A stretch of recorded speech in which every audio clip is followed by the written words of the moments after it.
Double light na pare, doble suabe. Itong tikman mo dapat, doble sarap. Double, double, double light nga talaga.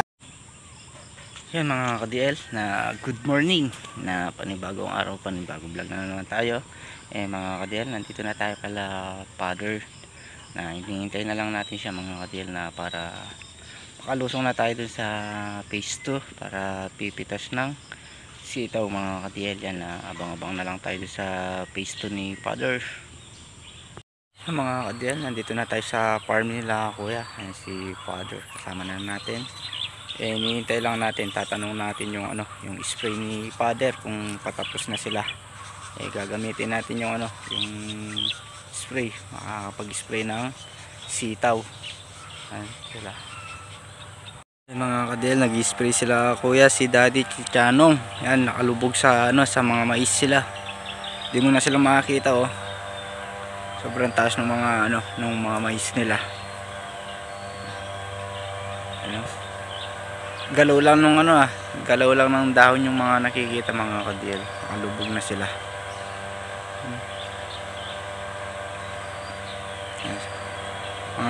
Tunog lang ng spray yung maririnig mo.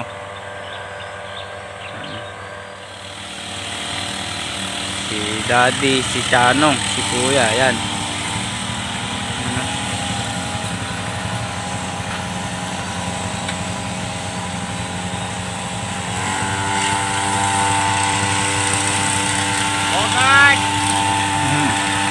Dahil pumasok, lubog na sila.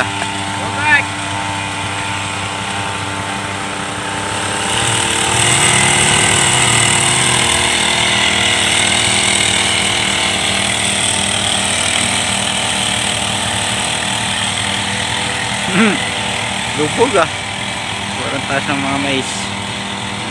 Si Daddy nahuli.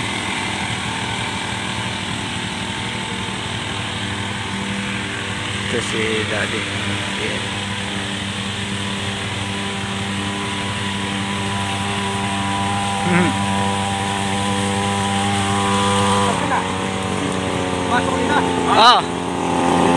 Ken.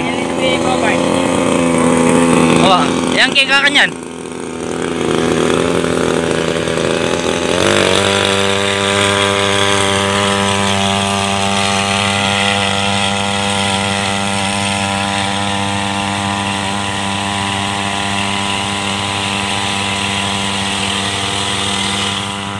Lumabas ka na.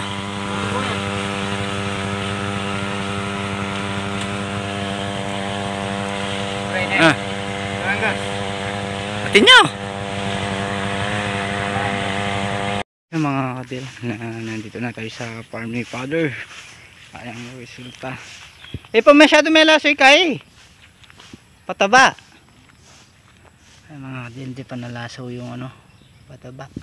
Ay mga kamatis, magaganda na yung mga bulas. Yan, basa pa din yung yung lupa nung muling lumusong tayo dito. Nagpatubig pati yung mga sitaw yan, pinatubigan din yan dito. Ayan yung mga resulta ng mga kamatis. Ayan para itong gawin dito, magaganda yung mga bulas. Ayan tapos na tayong kumain, tsaka nakapagpahinga na tayo. Na tayo, mag-i-start na tayong pumitas ng sitaw, para pagkatapos ng pumitas ng sitaw, gi-spray tayo. Tsaka nung yung kamatis, sabi ni Father, nihintay lang namin yung yung power spray niya na gamit nila nila kuya. Start muna tayo ng pumitas ng sitaw. Truck talaga yung kaya ko. Itong gawin din yung santay sa bilgen kasi dadalan na.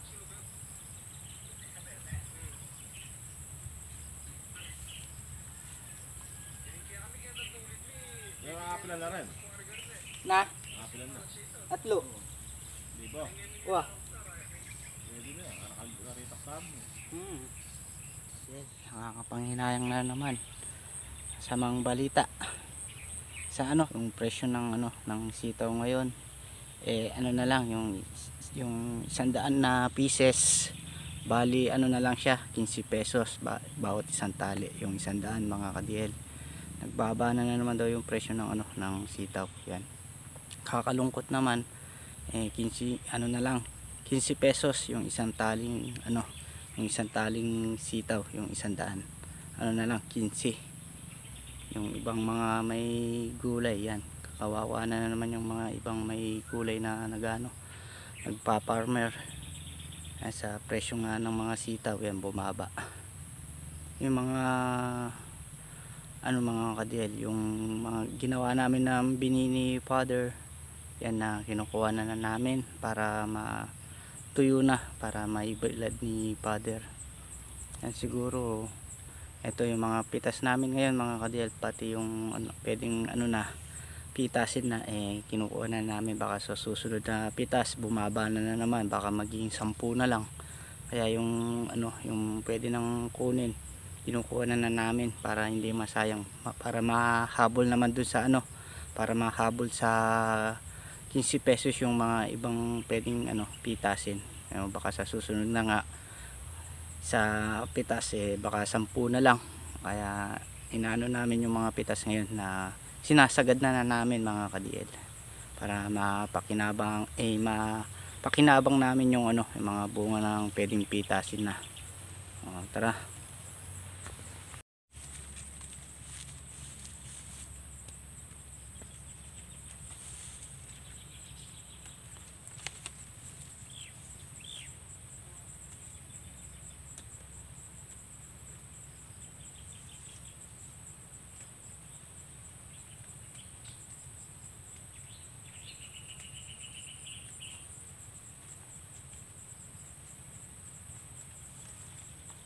Tapos na tayong nagakot.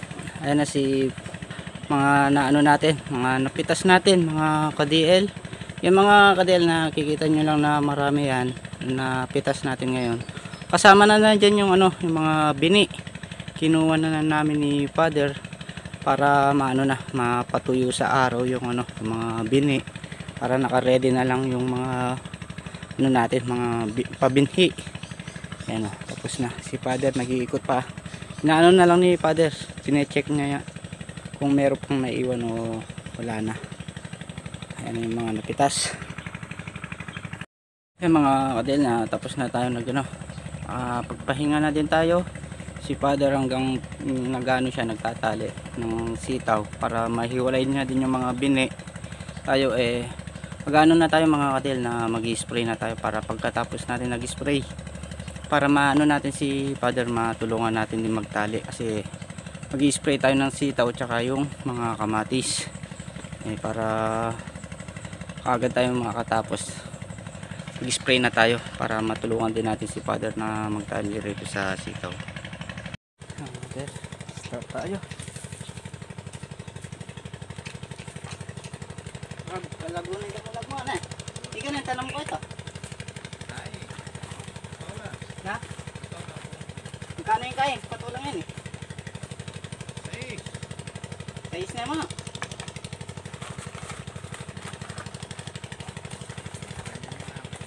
Ha?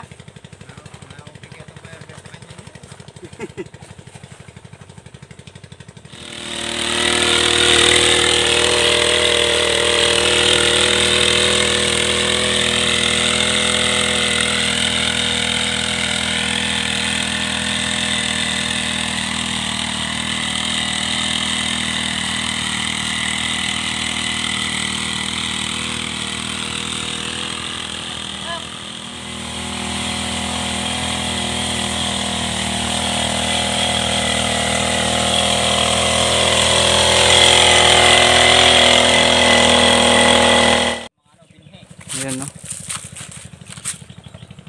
Mga pabili natin, mga tangga. Para din na tayo bumili ng binili sa susunod na cropping.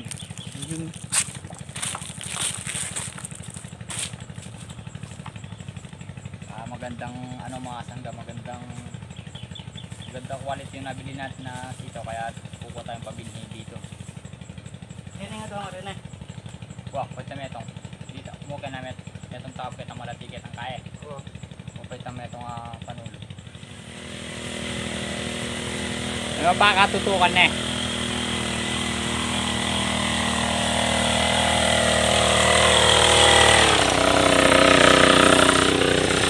Mga Del, tapos na tayong nag-spray ng sitaw tsaka yung kamatis, tapos na din na spray mga Del, na ililigpit muna natin yung mga pinaggamitan natin na gamot para si Father mga Del na matulungan natin magtali ng sitaw.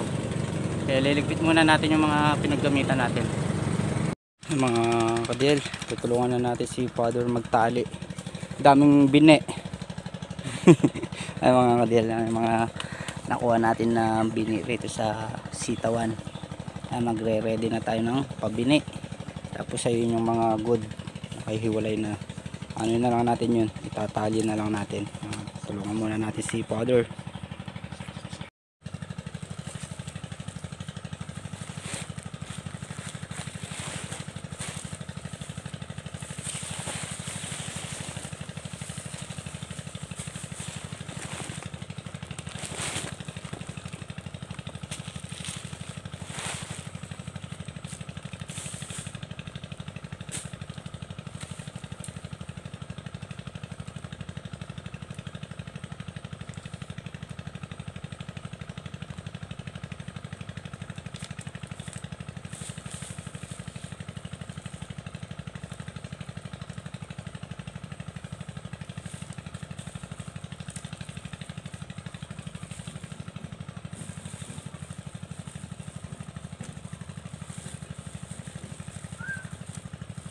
Del, tapos na kami ni Father. Yung nakatali kami umatras na. Naka lang sila mga Kadel, naka 20 tali, 23, 23. Liligpit lang muna namin yung mga nagawang bini, tapos pauwi na tayo. Ayan. Yung mga Kadel, tapos na tayo. Ayan yung bini, isang sako na nakuha namin ni Father. Gagawin namin bini para hindi na tayo sa susunod hindi na tayo bumili ng bini ng sitaw. Ayun yung mga natali sa nasa kulong-kulong. Ito, iuwi ito, doon na lang ibibilad doon sa bahay ni Father para kahit umulan man sasalilong. Yan nandito na tayo kala Father, pati yung mga yung dinay natin ng sitaw yan na binabana natin sa motor, tsaka yung natin yung mga sitaw na dineliver na namin ni Father doon sa buyer kay Ate Mijin mga ka-DL. Kaya hanggang dito na lang ulit po yung video natin mga ka-DL. Kita-kita tayo sa next upload natin. Yan, maraming salamat po sa support at po sa tiwala. Yung God bless po. Sana magustuhan nyo po yung simple video po natin mga ka-DL. Yan, kita-kita po tayo sa next upload po natin.